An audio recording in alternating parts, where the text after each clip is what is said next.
یعنی کہ عورتیں جس طرح سے مرد جہاد کے ذریعے سے بہت بڑا مرتبہ حاصل کر سکتے ہیں شہادت کا، تو عورتوں کا پھر جہاد کیا ہے؟ ان کو کیا کرے کہ جس سے ان کو بھی یہ بڑے بڑے اجر ملیں، یا پھر ان کو بھی وہ اجر جو مردوں کو ملے ہیں عورتوں کو بھی ملے. تو اس کے لیے ہمیں کیا ہے کہ عورتیں بھی جو کرے عمل ان کو بھی اتنے بڑے اجر اور ثواب ملے. تو اس کے بارے میں ہے کہ عورتوں کا جو جہاد ہے وہ سب سے پہلے حج کرنا ہے، اور دوسرے نمبر پر تعلیم حاصل کرنا، یا پھر تعلیم حاصل کرنا یا پھر تعلیم سکھانا. یہ سب سے بڑا اہم جہاد ہے عورتوں کا، کہ وہ یہ کام کرے. اور دوسرا چیز ہے کہ رسول اللہ صلی اللہ علیہ وسلم نے خود آپ نے 23 سال اپنے زندگی کے کس چیز میں گزارے؟ قرآن پڑھنے میں اور پڑھانے میں. یعنی آپ کا جو زیادہ وقت ہے وہ کس میں گزرا ہے؟ تعلیم سکھانے میں. تو اسی سے کیونکہ تعلیم لینے سے اور تعلیم سکھانے سے، خاص طور پر قرآن کی تعلیم، کیونکہ آج کے معاشرے میں دنیا کی تعلیم کو بھی ہم اتنی اہمیت دینے لگ گئے ہیں کہ کہیں وہی تعلیم کو نہ سمجھ لیں. یہاں پر خاص طور پر قرآن کی تعلیم کا ذکر کر رہی ہوں کہ اس کا سیکھنا اور پھر اس کا سکھانا، قرآن کا پڑھنا یا پھر قرآن کا پڑھانا. اور اس سے کیا ہے، سارے جھگڑے ختم ہو گئے تھے. اور انسان کو کیا ہے کہ علم کے اوپر سوائے نبوت کے کوئی درجہ نہیں ہے. یعنی علم کے اوپر جو درجہ ہے وہ کس کو ہے؟ نبوت کو ہے. تو اتنا بڑا درجہ ہے علم حاصل کرنے کا یا پھر علم کسی کو دینے کا، کہ اگر کوئی درجہ اس سے اوپر ہوتا تو وہ کیا چیز کا درجہ ہوتا؟ نبوت کا. لہٰذا نبوت تو اب ختم ہو گئی، وہ تو نہیں مل سکتی.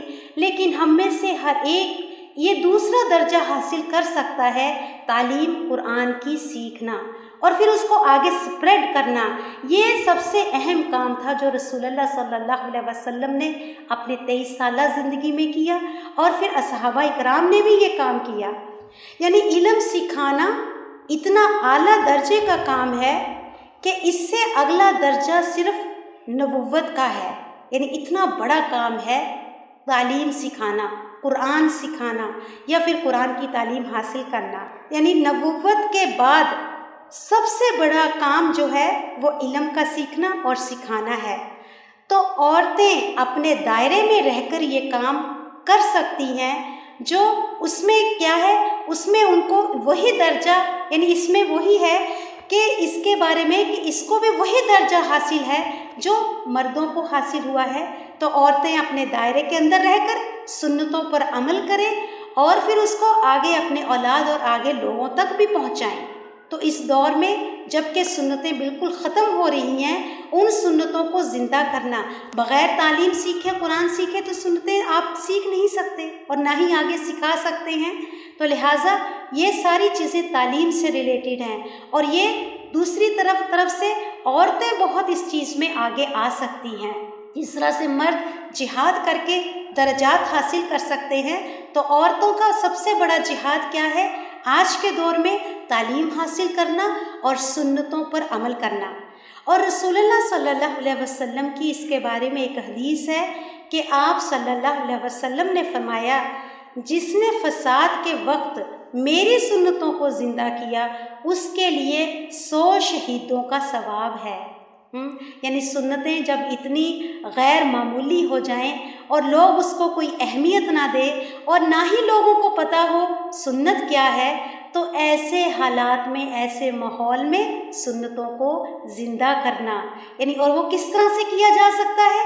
تعلیم کے ذریعے سے اس کو اپنانا اور پھر اس کو اپنانا اور پھر آگے لوگوں تک بھی پہنچانا. تو فساد کے وقت میری سنتوں کو زندہ کیا اس کے لیے 100 شہیدوں کا ثواب ہے. تو کوئی بھی سنت چاہے وہ چھوٹی ہو یا بڑی، اس کو کبھی معمولی نہیں سمجھنا چاہیے، اس کو خود بھی عمل کرنا چاہیے اور آگے لوگوں کو بھی، اپنے گھر والوں کو، اپنی اولاد کو بھی بتانا چاہیے. یہ بہت بڑا اجر ہے. سنتوں کو زندہ کرنا شہادت ہے. یعنی یہ کس کا اجر ہے؟ شہادت کا اجر ملتا ہے.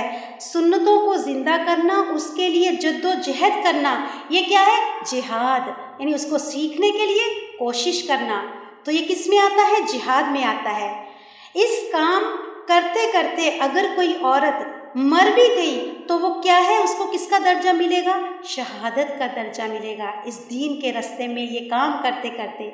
تو خالص اللہ کے نام کی بلندی کے لیے صرف اللہ کا نام بلند ہو اور لوگوں کو اللہ کی طرف لوگ آ جائیں، یعنی قرآن کی طرف آ جائیں، سنتوں کی طرف آ جائیں، اس کے لیے محنت کرنا، کوشش کرنا، کام چاہے چھوٹا ہو یا بڑا، یہ ضروری نہیں ہے کہ بہت بڑے پیمانے پر آپ کام کریں، چاہے چھوٹا سا کام کریں، ہاں، تو یہ اصل میں اس کام کو جہاد کہا گیا ہے۔ یہ ہے عورتوں کا جہاد۔ سبحان اللہ، اللہ سبحانہ و تعالی ہم سب کو اس جہاد میں شامل ہونے کی توفیق دے اللہ کے حکم سے، اور پھر اللہ سبحانہ و تعالی ہم سے راضی بھی ہو جائیں اور اللہ سبحانہ و تعالی اپنے حکم کے مطابق ہم سے کام لے بھی لیں۔